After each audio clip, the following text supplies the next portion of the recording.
तुकडोजी महाराज विद्यापीठाचे कुलगुरू आदरणीय देशपांडे सर, डॉक्टर बाबासाहेब आंबेडकर अध्यासन केंद्राचे प्रमुख आदरणीय आगलावे सर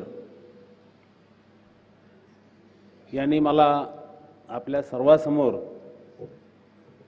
बोलण्याची संधी निर्माण करून दिली, त्याबद्दल पहिल्यांदा त्यांचे दोघांचे आभार मानतो। आताच सरांनी माझा परिचय करून दिलेला आहे। जसं अकॅडमिकल प्रोसेसमध्ये कोण प्राध्यापक किती डिग्री मिळवलेला चांगला मोठा असं समजलं जातं, त्या पद्धतीने आम्हाला किती वेळेस मार खावा लागला, पोलिसांनी किती वेळेस मारलं, जेलमध्ये किती वेळेस जावं लागलं, मला वाटतं ह्या डिग्री आमच्या। आणि अशा डिग्री मिळवणाऱ्या रस्त्यावरच्या माणसाला विद्यापीठाने तुमच्याशी संवाद करण्याची मला संधी दिली, हा एक वेगळा संदर्भ आहे। सरांनी जो उल्लेख केला माझ्या परिचयामध्ये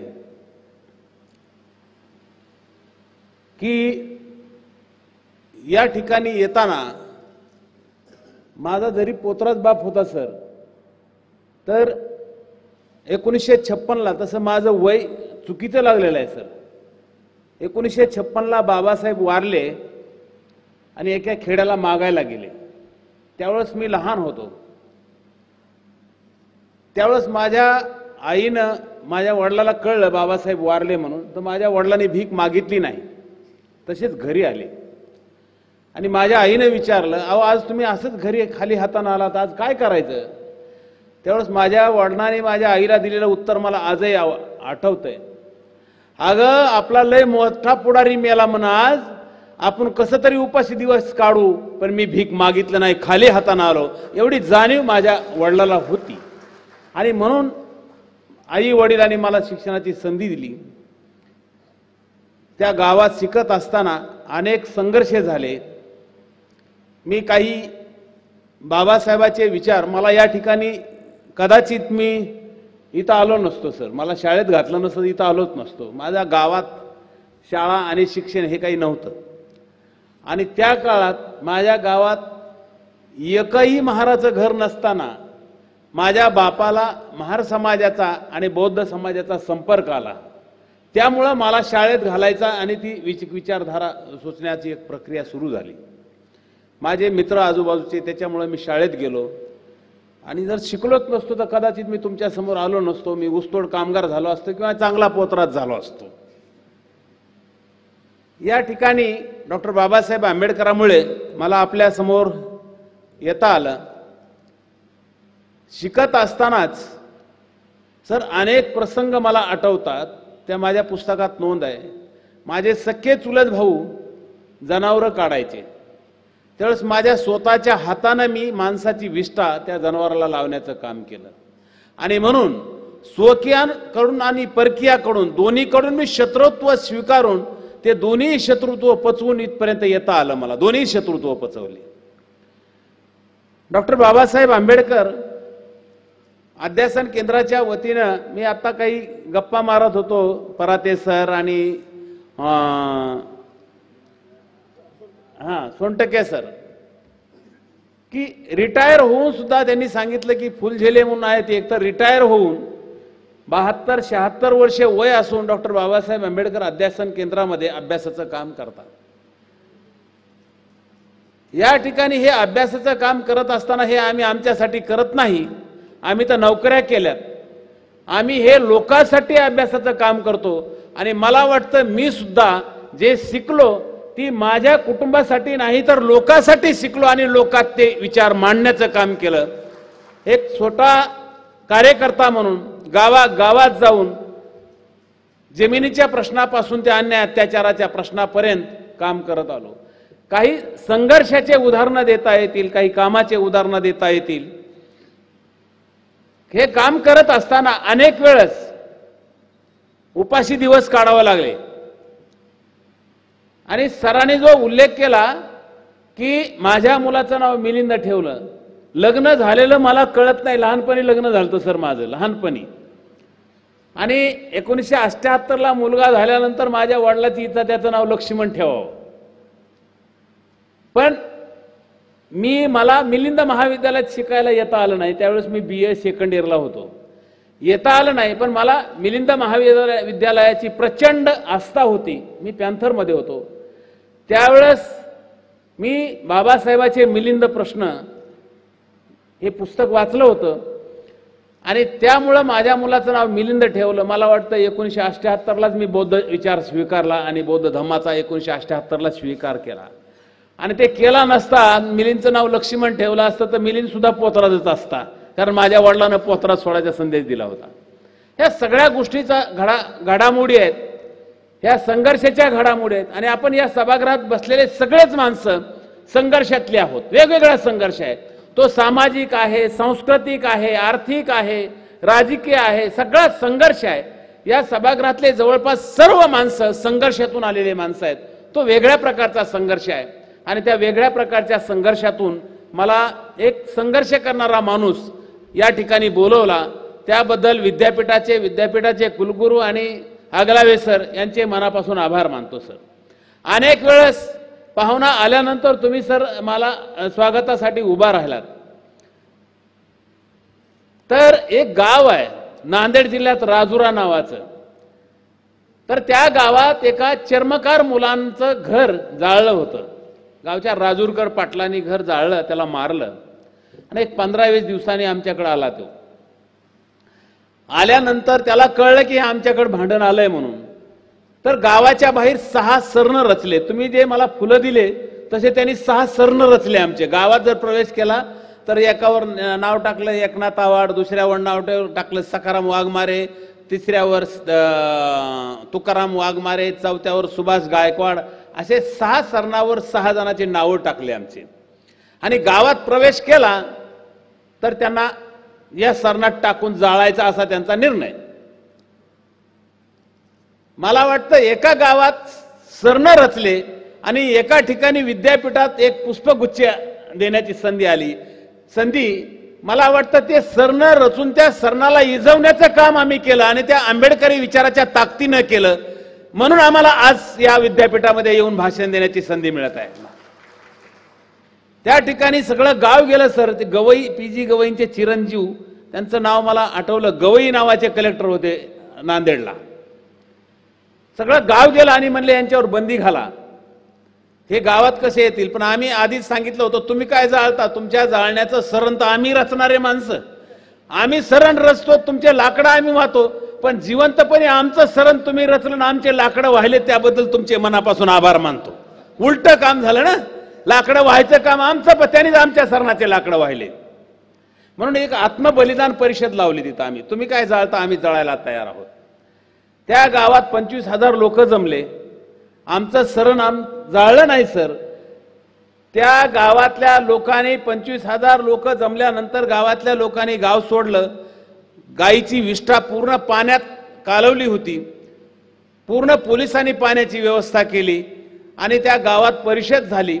साधारणतः 25,000 लोकांनी तो निषेध व्यक्त केला आणि आम्ही 2 वेळेस त्याला जिल्हा परिषदला अजिबात निवडून येऊ दिले नाही. अजिबात नाही, प्रत्येक वेळेस पाडलं 2 वेळेस.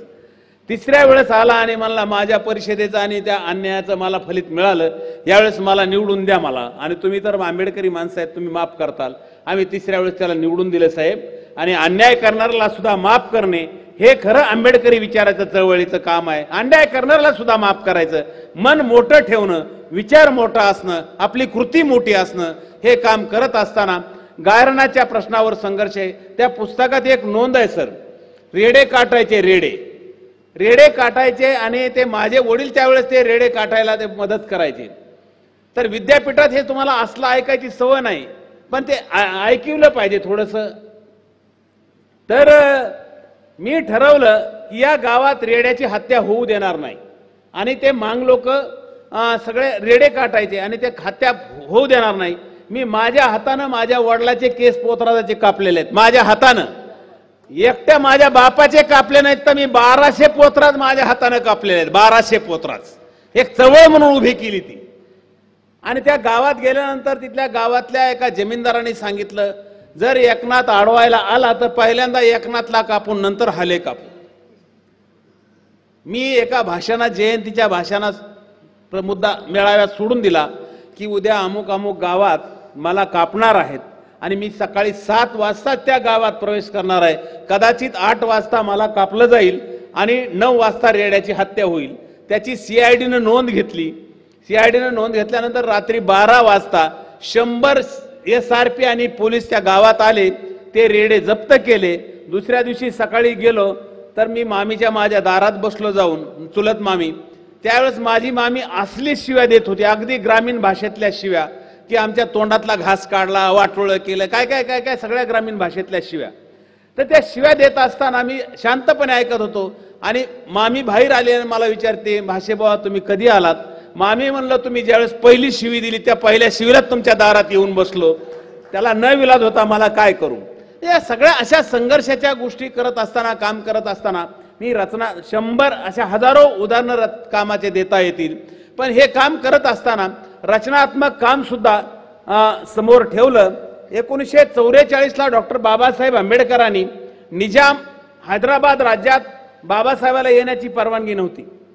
1944ला म्हणजे 1354 फसलीला डॉक्टर बाबासाहेब आंबेडकर आणि निजामाची हैदराबादला भेट झाली. BS व्यंकटराव हे निजामाचे मंत्री होते आणि त्यांनी बाबासाहेबाचा सत्कार ठेवला हैदराबादला.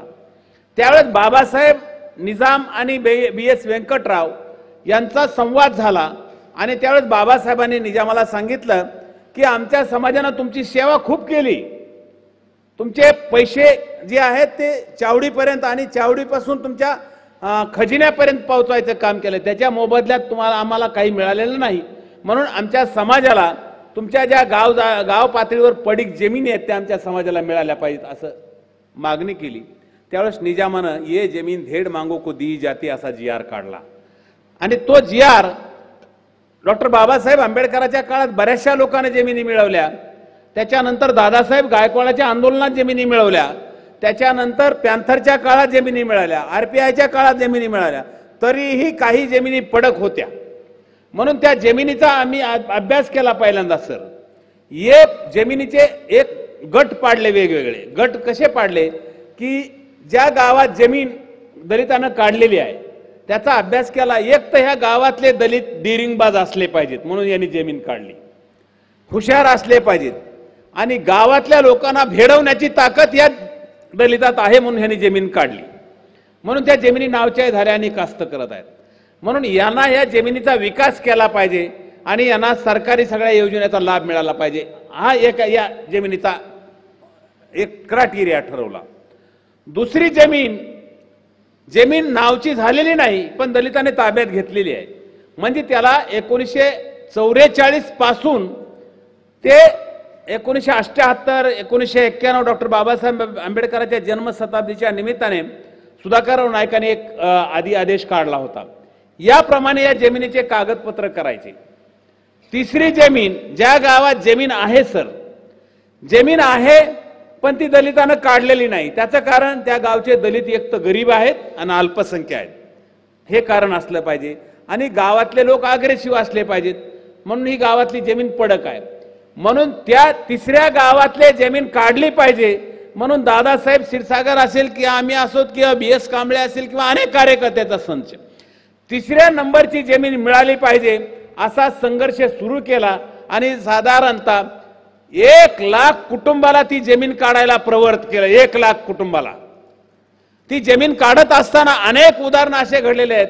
एका गावचे तर आंबेजोगाई तालुक्यात एक गाव आहे, 1200 एकर जमीन पडी, 1200 एकर 1 नंबरची जमीन. ते लोक माझ्याकडे आले भेटायला, म्हणले आमच्या गावात जमीन आहे. अरे म्हणलं तुम्ही जमीन आहे तर तुम्ही कशामुळे आलात माझ्याकडं? नाही नाही आम्हाला जमीन काढायची. मग का तुम्हाला सत्कार करायचा का? तुम्हाला जमीन काढायची, तुम्हाला काय करायचं? नाही नाही तुम्ही आमच्या गावात या, तुम्ही मार खाल्ल्याशिवाय आम्ही तुमच्या गावात येत नाही, तुम्ही मार खा म्हणलं. मार कसा खावा? तर उद्या जमिनीत जा, तुम्हाला मारलं तर मग दुसऱ्या दिवशी येऊ, पण आयतं तुम्हाला देणार नाहीत आम्ही आणि आम्ही तुमच्यासाठी संघर्ष करणार नाहीत. तुम्ही आणि दोन्ही समाजाचे लोक होते, 2-3 पारध्याचे कुटुंब सुद्धा होते. ते सर गेले त्या दिवशी त्यांना आता इतका सहजपणे नाही सांगितलं, मी थोडंसं टॉर्चर करून सांगितलं आणि टॉर्चर केलं म्हणजे त्याला हिनवलं थोडं, म्हणजे त्यांना रागात आणलं. गेले ते लोक, जमीन काढली. जमीन काढल्यानंतर गावात प्रतिक्रिया आल्या, मारामारीची घोषणा झाली, बहिष्काराची घोषणा झाली, सामाजिक बहिष्कार निर्माण झाला. त्या निर्माण झालेल्या बहिष्काराला ह्या लोकांनी तोंड दिलं. यांनी स्वतःचं दुकान टाकलं त्या गावात, राशन दुकान स्वतःचं टाकलं, किराणा दुकान स्वतःचं टाकलं आणि पट्टी करून एक पिठाची चक्की आणली आणि ती जमीन काढली. ती जमीन काढल्यानंतर सांगायला आले मला जमीन काढली, जमीन पेरली आणि 6 महिन्यानं सर त्याच्यात त्यांनी हरभरा आणि गहू पेरला. पाटाचं पाणी मधून जात होतं. हरभरा त्यांच्या कमराला लागत होता. गाडीत टाकून हरभरा आम्हाला खाण्यासाठी घेऊन आले आणि त्यांनी सांगितलं आम्ही संघर्ष केला, पण आज हरभऱ्याचे ढाळे आमच्या कमराला लागत आहेत. मला वाटतं ही एक त्या चळवळीतलं यश आहे आणि मार खाण्याची हिंमत निर्माण करणं आणि मार खाण्याची तयारी दर्शवून जमिनीत जाणं, अशा पद्धतीच्या लोकांचा संघर्ष उभा करून त्या जमिनी लोकांच्या ताब्यात दिलेल्या आहेत आणि आज ते जमीन खात आहेत लोक. एवढं करून न थांबता संघर्ष नुसत्या संघर्षावर चालणार नाही. गायरान धारकाचे आम्ही एक बायांचे बचत गट सुरू केले सर, देशपांडे सर, बचत गट सुरू केले.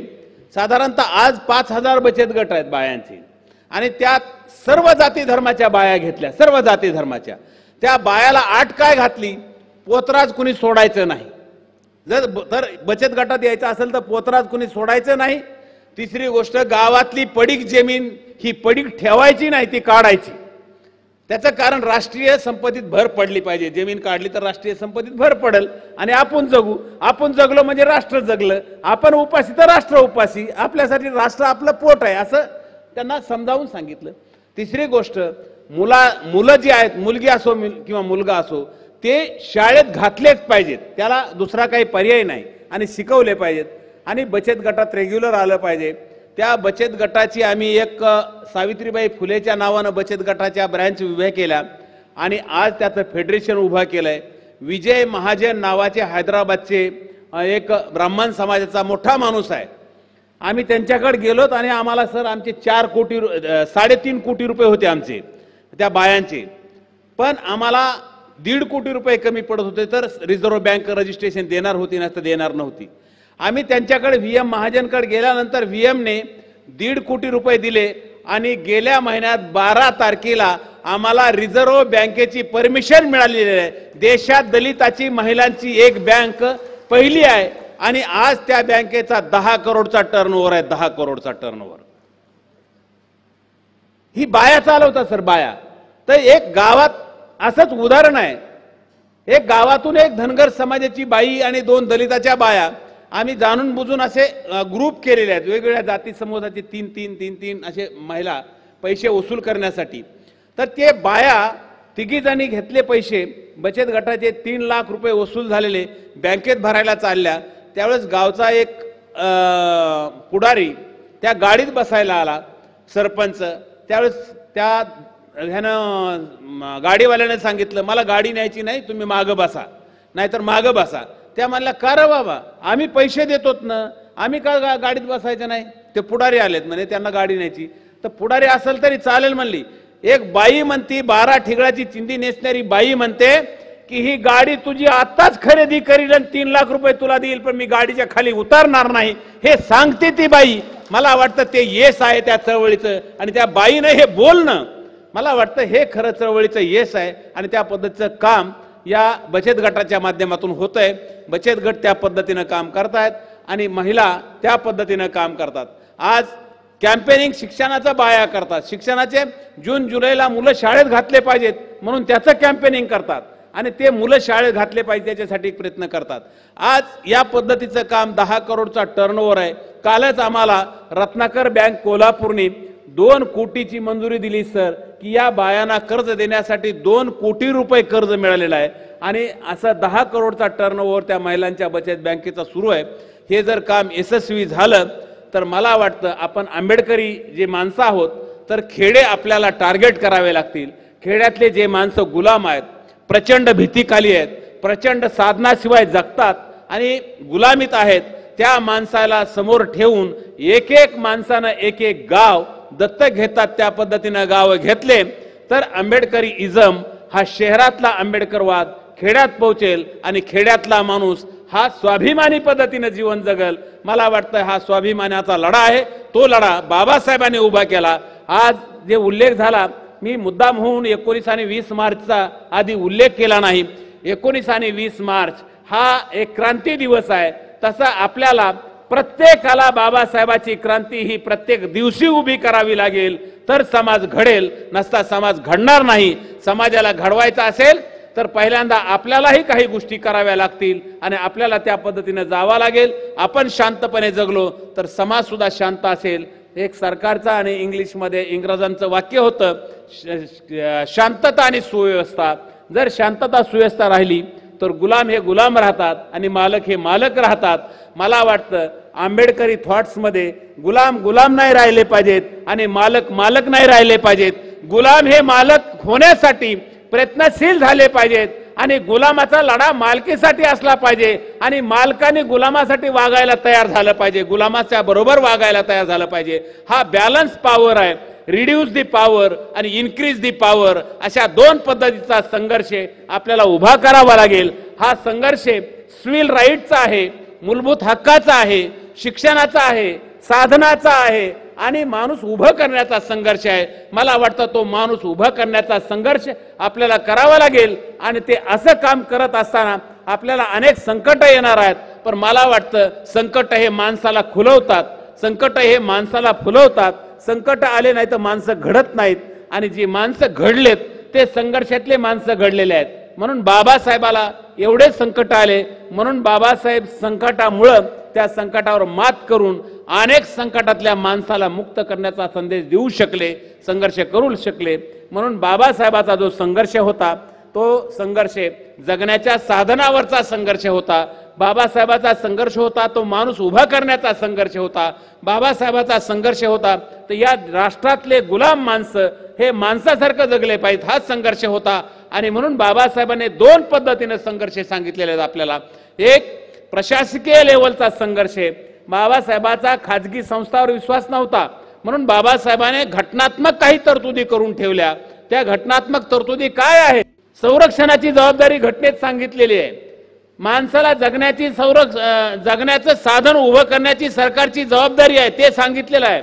बाबासाहेबांनी स्पेशल कंपोनंट प्लॅनची जबाबदारी घटनेत तरतूद केलेली आहे, शिक्षणाची जबाबदारी केलेली आहे। शिक्षणाला जबाबदार डायरेक्टिव्ह प्रिन्सिपल मध्ये, शिक्षण हे डायरेक्टिव्ह प्रिन्सिपल मध्ये टाकलं, आता फंडामेंटल राईट्स मध्ये आलं।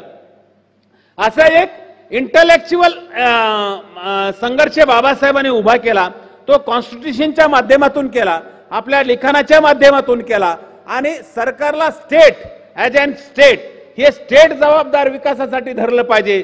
स्टेट जबाबदार हक्क आणि कर्तव्याच्या संरक्षणासाठी स्टेट आहे, याला जबाबदार धरलं पाहिजे आणि म्हणून स्टेटची रिस्पॉन्सिबिलिटी उभं करण्याचं काम बाबासाहेबांनी केलं।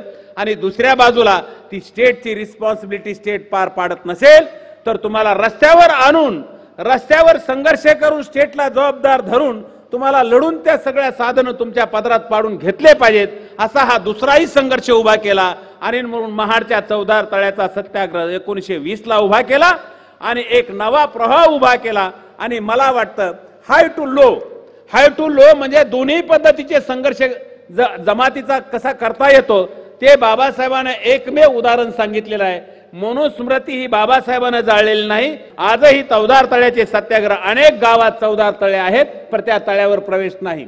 अनेक गावात माणसं आहेत तर त्या माणसाला माणूस म्हणून जगता येत नाही। आर्थिक डिस्क्रिमिनेशन आहे, सामाजिक डिस्क्रिमिनेशन आहे, इकॉनॉमिकल डिस्क्रिमिनेशन आहे, पॉलिटिकल डिस्क्रिमिनेशन आहे। या सगळ्या डिस्क्रिमिनेशनला नष्ट करण्याचं काम आपल्याला करावं लागेल आणि आंबेडकरी थॉट्स या अध्यासन केंद्राच्या मार्फत हे डिस्क्रिमिनेशन टाळण्यासाठी मला वाटतं हे केंद्र जे आहे ती सैनिक उभं करण्याचं काम करत आहे। आणि या सैनिकाने आपल्या रिटायरमेंट पराते सरने सांगितलं की आम्ही दुसऱ्यासाठी लढतो की तुमचे डिग्री कोर्स पूर्ण झाल्यानंतर एक गाव टार्गेट करून एका गावात गेल्यानंतर त्या गावातला एकही दलिताचा पोरगा शाळेबाहेर असणार नाही, मुलगी शाळेबाहेर असणार नाही, एकही आराधीन असणार नाही, एकही पोतराज असणार नाही, एकही मुरळी असणार नाही, तर ते गाव एक उपासी पोटी असेल. हा लढा नुसत्या भाकरीचा नाही तर स्वाभिमानाचा आहे.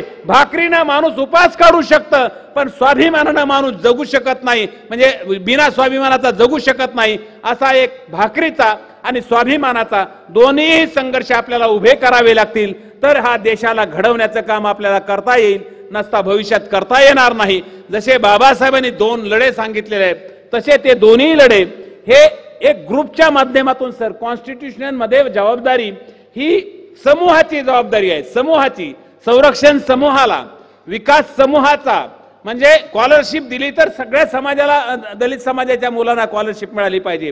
पण एक प्रायव्हेट सेक्टर आता आलेला आहे. या प्रायव्हेट सेक्टरमध्ये इंडिव्हिज्युअलला महत्व आहे की एखादा सॉफ्टवेअरचा इंजिनियर असेल तर सॉफ्टवेअरच्या इंजिनियरला एक पॅकेज दिलं जातं, एक पॅकेज द्यायचं, एवढ्या पॅकेजमध्ये तू काम करायचं, म्हणजे इंडिव्हिज्युअल त्याला लोन बी इंडिव्हिज्युअल द्यायचं. म्हणजे अशा पद्धतीचा एक लोनचा जमाना सुरू झाला आहे. हळूहळू कलेक्टरच्या जबाबदाऱ्या कमी होत आहेत आणि इथं प्रायव्हेट सेक्टरला जबाबदाऱ्या दिल्या जातात. आणि this is a dangerous signal for Dalit आणि ट्रायबल्स, डेंजर सिग्नल आहे. आणि म्हणून प्रायव्हेट सेक्टरला जे आजच्या पद्धतीने प्रायव्हेट सेक्टर उभा राहत आहे, हे प्रायव्हेट सेक्टर कंपन्याला पुढं करील आणि माणसाला दुर्लक्ष करील, स्टेटला विड्रॉल करील आणि प्रायव्हेट सेक्टरला पुढं करील. प्रायव्हेट सेक्टरला पुढं राहणं आणि स्टेट विड्रॉल होणं म्हणजे संरक्षणाची जबाबदारी पोलीसची असणार नाही. संरक्षणाची जबाबदारी हे एखाद्या कंपनीला दिलं जाईल. जसं अमेरिका आणि पाश्चात्य देशात संरक्षणाच्या जबाबदाऱ्या हे प्रायव्हेट पोलीस आहेत तिथं, तशा देण्याची शक्यता आहे. म्हणून या प्रायव्हेट सेक्टरचा धोका निर्माण झालेला आहे. कदाचित हे ग्लोबलायझेशन आहे, हे आपल्याला शायनिंग जरी दिसत असेल तर या शायनिंग मध्ये डेंजरस खूप आहेत. या डेंजरसचा सामना करण्याची तुमची तयारी असली पाहिजे आणि ते तयार जर सैनिक नसतील तर लढाई होणार नाही. आता लढाया इंटलेक्च्युअल, आणि ज्या काळात बाबासाहेब होते त्या काळात एवढं सभागृह विद्वानांनी कधी भरलेलं नसेल. बाबासाहेब असताना आज विद्वान माणसंही आहेत, काम करणारे माणसंही आहेत, सैनिक आहेत आणि साधने आहेत, आणि या साधनाचा फायदा गाव पातळीवर गेला पाहिजे. म्हणून त्या पद्धतीनं काम आंबेडकर विचाराच्या माणसानं करावं. मी असं म्हणेल की मुद्दाम होऊन मी एक वाईट भावनेनं कधी उल्लेख करत नाही. 1925ला संघाची स्थापना झाली आणि 1925ला स्थापना झालेल्या संघाने 2015ला या देशाचं राज्य हातात घेतलं. संघ काय म्हणतो, आपण काय म्हणतो चळवळीत की नाही रे हे लयच बेकार माणूस आहे, ते चळवळीत फुटतो. पण संघाचं तसं वाक्य नाही. आहे तसा माणूस स्वीकारा आणि पाहिजे तसा घडवा. तसा आंबेडकरी वाद्याने आहे तसा पारधी जवळ करा, आहे तसा मांग जवळ करा, आहे तसा भटका विमुक्त जवळ करा आणि पाहिजे तसा बौद्ध तुम्ही घडवा, बौद्ध तुम्ही घडवा, पाहिजे तसा विद्वान तुम्ही घडवा, पाहिजे तसा सैनिक तुम्ही घडवा, पाहिजे तसा माणूस तुम्ही घडवा, पाहिजे तशी संघटना उभी करा, तर आपल्याला न्याय मिळेल. नसता न्याय आपल्याला कधी मिळणार नाही. आयता न्याय तुम्हाला घेण्याची सवय नाही, आयतं खाण्याची सवय नाही, संघर्षाशिवाय जगण्याची सवय नाही. आणि म्हणून संघर्ष आणि पर्याय, म्हणून संघर्ष आणि संघर्षासाठी रचनात्मक काम, हे दोन्हीही काम आपल्याला उभे करावे लागतील. विद्यापीठाच्या पातळीवरचं वेगळं काम आहे, गाव पातळीवरचं वेगळं काम आहे. जसं आदिवासी भागात काही माणसं जाऊन काम करतात, तसं गाव पातळीवर जाऊन आंबेडकरवाद्यांनी काम करण्याची गरज आहे. आपल्या बऱ्याचशा संघटना शहरात मोठमोठे केडर कॅम्प घेतात. केडर कॅम्प हे शिकलेल्याच माणसाचे केडर कॅम्प घेतात सर. हे अडाणी माणसाचे केडर कॅम्प घेतले पाहिजेत. शिकलेल्या माणसालाच भाषानं वेगवेगळ्या पद्धतीने देऊन सांगतात तुम्ही असं केलं पाहिजे, तुम्ही तसं केलं पाहिजे. गाव पातळीच्या माणसाला सांगितलं पाहिजे तुम्ही जगा, हिमतीनं जगा. आणि हिमतीनं जगत असताना तुम्हाला हिमतीत काही अडचण आला, तुमच्या जगण्यात काही अडथळा आला, तर त्यासोबत तुमच्या जगण्यासोबत आम्ही आहोत आणि तो संघर्ष उभा करण्याची गरज आहे. अशा पद्धतीने एक नवा प्रवाह समाज घडवण्याचा आहे आणि म्हणून नवा समाज घडवण्याचं काम हे आंबेडकरवाद्याचं आहे, आंबेडकरांचं नाव घेणाऱ्या माणसाचं आहे. मी एकनाथ आवाड उगच कॅम्पेन करतोय, उगच फिरतोय. आज हनुमंत उपरेला आपण श्रद्धांजली वाहिली, त्यांच्याबद्दल इथं कृतज्ञता व्यक्त केली. आणि का केली तर कुठेतरी सामाजिक ढाचा मोडायची प्रक्रिया सुरू होते आणि सामाजिक ढाचा हे उपरे मोडत होते, म्हणून आपण या ठिकाणी त्यांचा उल्लेख केला. सामाजिक ढाचा एकनाथ आवाड मोडतो दादासाहेब मोडतो, लक्ष्मण माने मोडतो म्हणून त्याचा उल्लेख केला, पण हा ढाचा आपण सगळ्यांनीच मोडला पाहिजे। आणि म्हणून जो माणूस गुलाम आहे, जे समाज गुलाम आहे, गुलाम असणारा समाज हा लढवय माणसासाठी चॅलेंजिंग आहे। म्हणून बाबासाहेबांना सांगितलं होतं, गुलामाला गुलामीची जाणीव करून द्या, जर गुलाम बंड करून उठले तरच या देशातल्या गुलामीचा अंत होईल, नसता गुलामीचा अंत होणार नाही। आणि मला वाटतं आपल्याला सगळ्याचा गुलामीचा अंत करायचा आहे आणि या देशाला महासत्ता बनवायची असं आपल्या राजकारण्याचं म्हणणं आहे। तर या देशातले गुलाम हे माणसं झाल्याशिवाय देश महासत्ता बनणार नाही। आणि म्हणून सरकारनं सुद्धा या देशातल्या गुलामाला माणसासारखं जगण्याची संधी उपलब्ध करून दिली पाहिजे। ती आर्थिक संधी असेल, राजकीय संधी असेल, शैक्षणिक संधी असेल किंवा सामाजिक संधी असेल, वेगवेगळ्या संध्या उपलब्ध करून देऊन समाजाला घडवणं आणि समाज उभा करणं हे काम आपल्याला करावं लागेल। आपण या समाजाचे एक छोटे घटक आहोत, आपलं एक छोटंसं काम आहे। एक माणूस घडवला तर एक समाज घडतो, त्या समाजाला घडवायचं काम आपल्याला करायचं आहे। डॉक्टर बाबासाहेब आंबेडकरांच्या अध्यासन केंद्राच्या मार्फत वेगवेगळ्या अभ्यासकाच्या या ठिकाणी तुम्ही वेगवेगळे लेक्चर अरेंज करता, वेगवेगळे अभ्यासक जगभरातले अभ्यासक असतील किंवा आपल्या देशातले अभ्यासक असतील, तर अभ्यासकाबरोबरच आपले या ठिकाणी असणारे माणसं या सभागृहात आहेत। या सभागृहातल्या माणसांनी जर 10 माणसांनी ठरवलं तर समाज मोडायचा आहे, तर घडवायचा आहे आणि काही मोडायचा आहे। घडवायचा म्हणजे मोडल्याशिवाय घडत नाही, जुनं मोडल्याशिवाय नवं काही घडत नाही। म्हणून जुनं मोडायचं आणि नवं घडवायचं आहे, हे जर 10 माणसांनी ठरवलं तर ते होऊ शकतं। या सभागृहात आज 500 माणसं आहेत, या 500 माणसांनी ठरवलं की एक नवा समाज निर्माण करायचा आहे, म्हणजे एका समाजाला मारून दुसरा समाज उभा नाही करायचा आपल्याला, तर शत्रूही जगला पाहिजे आणि मित्रही जगला पाहिजे, शत्रूचा इगो इजला पाहिजे आणि गरीबाचा गुलामाचा जो आत्मसन्मान आहे तो जागला पाहिजे। म्हणून इगो कमी झाला पाहिजे, आत्मसन्मान जागला पाहिजे। ही अशी एक बॅलन्स ऑफ पॉवरची लढाई आहे आणि ही बॅलन्स ऑफ पॉवरची लढाई करताना तुम्हाला एका बाजूला इगो मारायचं काम करायचं आहे, इगो मारणं म्हणजे जरा कमी करायचं आहे, असं आहे तर थोडं असं करायचं आहे। म्हणून रिड्यूस दी पॉवर आणि इन्क्रीज दी पॉवर, गुलामाची जगण्याची ऊर्जा आहे, गुलामाची जगण्याची एक हिम्मत आहे, ती वाढवायची आणि ज्याला ज्याच्या जगण्यात अडथळा आहे ती ऊर्जा जरा कमी करायची आहे। याच्या सगळ्या वेगवेगळ्या स्ट्रॅटेजीज आहेत, त्या स्ट्रॅटेजीज आपल्याला बाबासाहेबांनी सांगितल्यात। एवढंच नाही तर गांधींनीही इंग्रजांच्या विरोधात वेगवेगळ्या स्ट्रॅटेजी वापरलेल्या आहेत। म्हणून आपण स्ट्रॅटेजी वापरताना अनटचॅबिलिटी कधी पाळायची नाही। बाबासाहेबांची स्ट्रॅटेजी आहे, गांधीची आहे किंवा मार्क्सची आहे।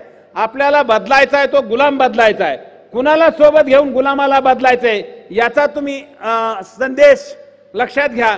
आणि मला वाटतं वेळ प्रसंगी आपण कुणीही असो, मात्र समाज बदलण्यासाठी त्याला आपल्या सोबत घेतलं पाहिजे आणि समाजाला बदलणं हा आपला निर्धार असला पाहिजे। त्या पद्धतीने समाजाचा एक नवा प्रवाह उभा करणं मला वाटतं ही आजची काळाची गरज आहे।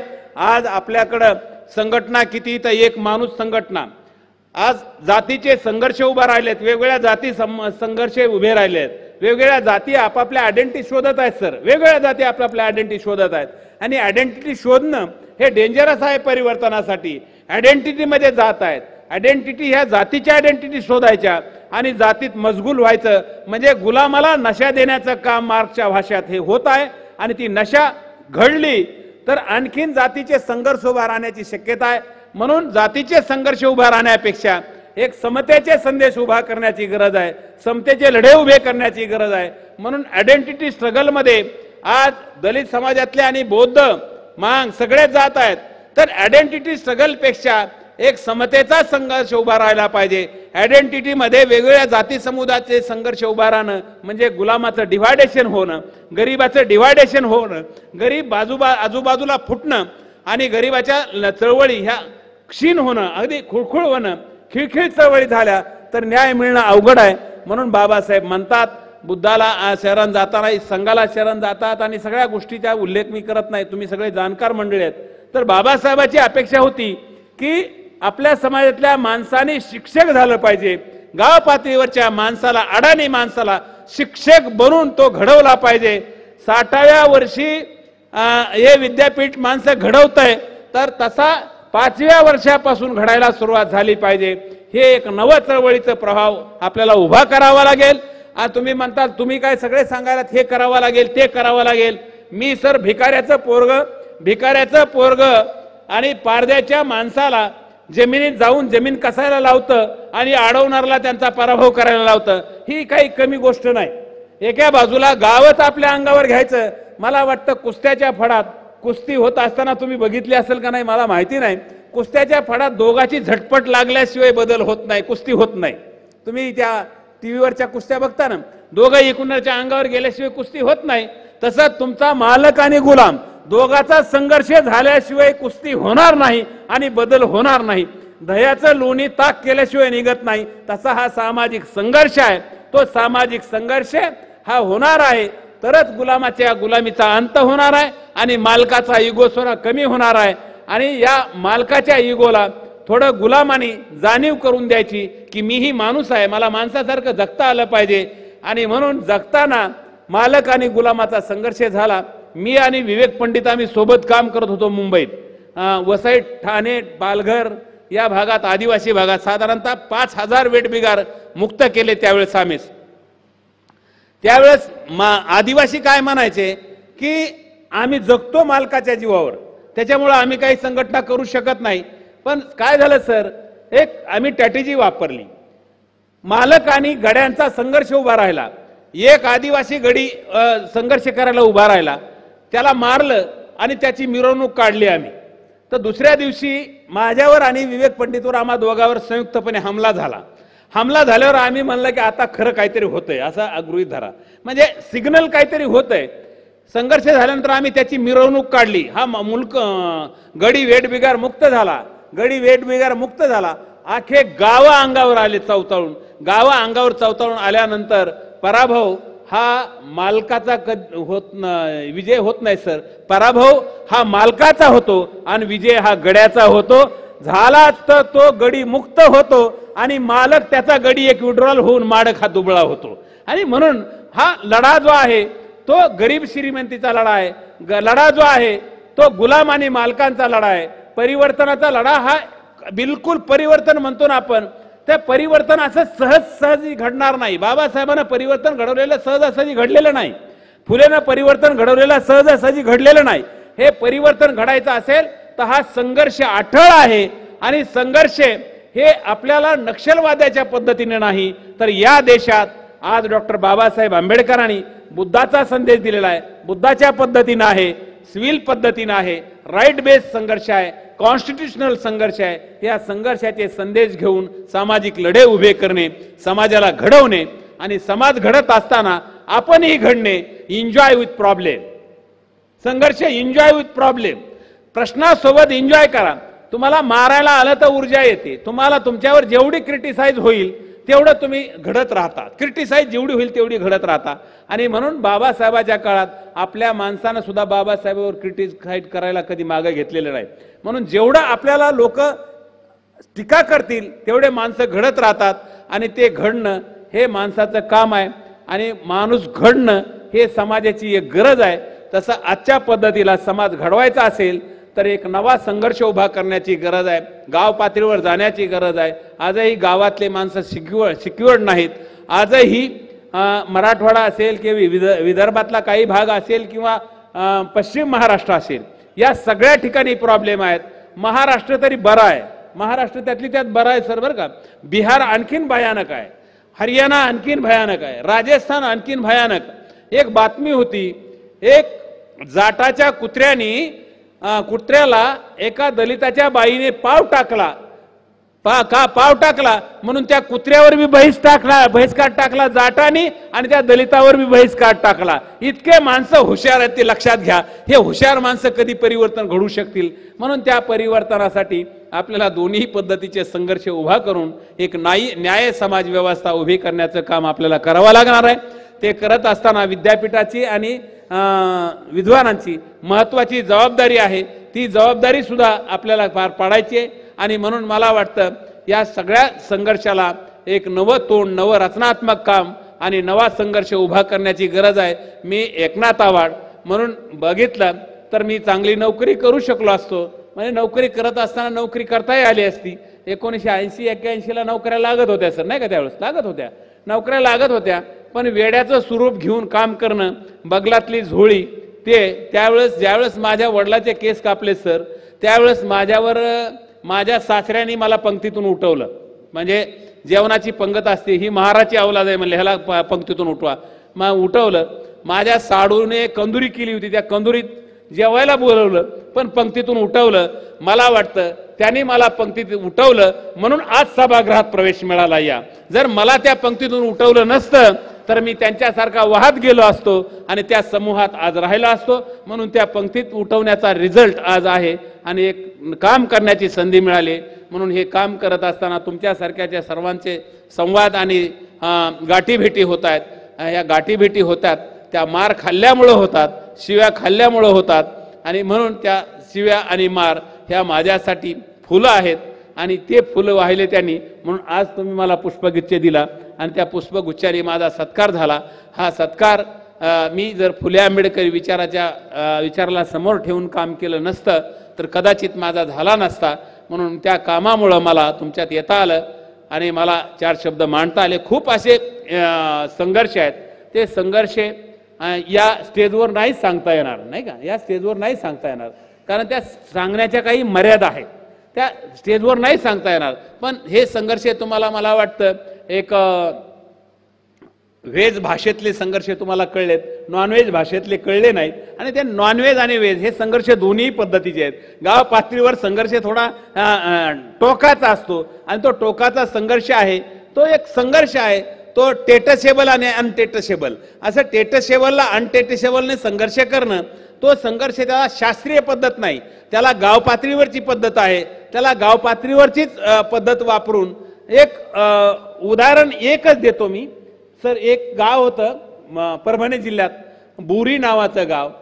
पारधी समाजातल्या माणसांनी गायरान काढलं आणि पारद्यावर चोरीचे गुन्हे दाखल करणं हे पोलिसांची एक स्ट्रॅटेजी आहे. 395चा गुन्हा दाखल केला. 395चा गुन्हा दाखल केल्यानंतर पारद्याला मारलं, 395चा गुन्हा दाखल केला आणि अख्खं गाव त्यांच्या विरोधात गेलं. त्यावेळेस मला फोन आला, अरे दादा मला मारलंय आणि आमच्यावर 395चे गुन्हे दाखल केलेत. पारद्यांच्या बाहेरला चोरीच्या गुन्ह्याचे सगळे कलम माहिती दाखल केले. त्यावेळेस मी सांगितलं, अगं बाई काय झालं, तुम्ही कशामुळे चोरी केली? काय? नाही आम्ही सोनं चोरलं, गावच्या लोकांच्या गळ्यातले लाकीट मुद्द्या म्हणून आमच्यावर चोरीचा गुन्हा दाखल झाला. मी हळूच म्हणलं, अगं बाई तुझ्या गळ्यात सोनं होतं 2 किलो, त्याचं काय झालं? ती म्हणली, नेलं माझ्या गळ्यातलंही सोनं चोरून नेलं. म्हणलं जाय पोलिसाला फिर्याद दे, तुझ्या गळ्यातलं 2 किलो सोनं नेलं म्हणून. पण तू मारणाराचे नावं घेऊ नको म्हणलं. मारणाराचे नावं घेऊ नको, लावून देणाराचे नावं घे. कुणा लावून दिलं त्यांना ते? त्यावेळेस त्या बाई गेली पोलिसला आणि म्हणली माझं 2 किलो सोनं चोरीला गेलं. त्यावेळेस 2 किलो सोनं, तुझ्या गळ्यात तुझं 2 किलो सोनं? मग नाही म्हणली माझं 2 किलो गेलं. मग मला फोन लावून दिला. म्हणलं साहेब ते पहिली केस टेक्निकल आहे का अनटेक्निकल आहे? नाही म्हणले ती केस टेक्निकल आहे. म्हणलं ही बी टेक्निकल घ्या ना, पारद्याची बी. हे RPI त्याला काय, पुस्तकाला FIR टेक्निकल आणि अनटेक्निकल. टेक्निकल हिची बी घ्या म्हणलं अनटेक्निकल. मग हिनं 25 नावं काढले, ह्यानी मारलं म्हणून सांगितलं. आणि ते सगळे लावून देणारी माणसं. गावात पोलिसांनी गाडी पाठवली. गाडी पाठवल्यानंतर चला म्हणले पोलीस स्टेशनला बोलले, तुमच्यावर 395चा गुन्हा दाखल झाला. म्हणजे आम्ही काय केलंय? त्या पारद्याला मारलंय. पारद्याला मारले? आम्ही कुठं मारले? पारद्याला मारणाऱ्यांनी मारले, त्यांची नावं घ्या. नाही तुम्हीच मारले असं त्या पारद्याचं म्हणणं आहे म्हणलं. ते बाईनं नावं घेतल्यानंतर आणले ते 25 लोक. पोलीस म्हणले आता पारदीन म्हणले आम्ही दोघालाही जेलमध्ये टाका, आम्ही दोघंही जेलमध्ये जातो, आम्हा दोघालाही जेलमध्ये टाका. त्यांनी चोरी केली, आम्ही चोरी केली. आमचे 15 दिवस नाही महिनाभर जेलची PCR काढा, MCR करा. आणि ह्यांनाही 15 दिवस करा, आम्हाला महिना करा, ह्यांना 15 दिवस करा, पण MCR करा. ह्यांनी बापदादानं कधी पोलीस स्टेशनच बघितलेलं नाही तर 15 दिवस जेलमध्ये बसायची किती अडचण आहे आता, है का नाही अडचण? मग त्या गावातल्या माणसांनी सांगितलं नाही ह्यांनी काही चोरी केलेली नाही, आमच्या पोराने खोटी केस केली. मग पारदीन म्हणले नाही आम्ही चोरी केली, तुम्ही बी चोरी केली, आम्हा दोघालाही जायचंय. मग हा संघर्ष झाला. संघर्षात पारदीनीनं शेवटी विजयी झाली आणि गायरान आज ते पारधी कास्त करतायत. पारधी गायरान खातात. गावातल्या लोकांनी पोलिसाला पैसे देऊन ती केस निभवली आणि हा आज त्या गावात न्यायाचा लढा आहे. पारधी आंबेडकर जयंतीला ग्रामसेवक नावाचा एक माणूस आला आणि त्यानं 500 रुपये एका गीताला दिले. याला म्हणलं ग्रामसेवक कोण 500 रुपये देतोय बाबा? तर देव म्हणलं कोण आहे रे ग्रामसेवक? तर ते म्हणतो मी आहे जिजा ग्रामसेवक. ग्रामसेवक त्याचं नाव, त्या पारद्याचं ग्रामसेवक, त्यांचे नाव बटाट्या, पावभाज्या, बंदुक्या, पिस्तुल्या अशी त्यांची नाव. म्हणला मी ग्रामसेवक आहे. अरे म्हणलं तू 500 रुपये कसे दिले? अरे म्हणला जिजा त्या गायरानात मी हिर पाडली आणि हे खिलार बैल घेऊन मी आंबेडकर जयंतीला आलोय. मला वाटतं इथं आंबेडकर जयंती पारद्याच्या पोरांनी साध्य केली आणि बैलाच्या गाडीत बसून बायकोला घेऊन तो जयंतीला आला. 500 रुपये त्या जयंतीच्या गीताला दिले. इथं चळवळ यशस्वी झाली असं माझ्यासारख्याचं मत आहे. आणि अशा चळवळी गुलामाच्या यशस्वी करायचं काम आपण सगळेजण करू, पुढे जाऊ. मला या ठिकाणी बोलण्याची संधी त्याबद्दल दिली त्याबद्दल आपल्या विद्यापीठाचे कुलगुरूंचे, आगलावे सरांचे, आपल्या सर्वांचे मनापासून आभार मानतो आणि माझे 2 शब्द संपवतो. जय भीम, जय भारत.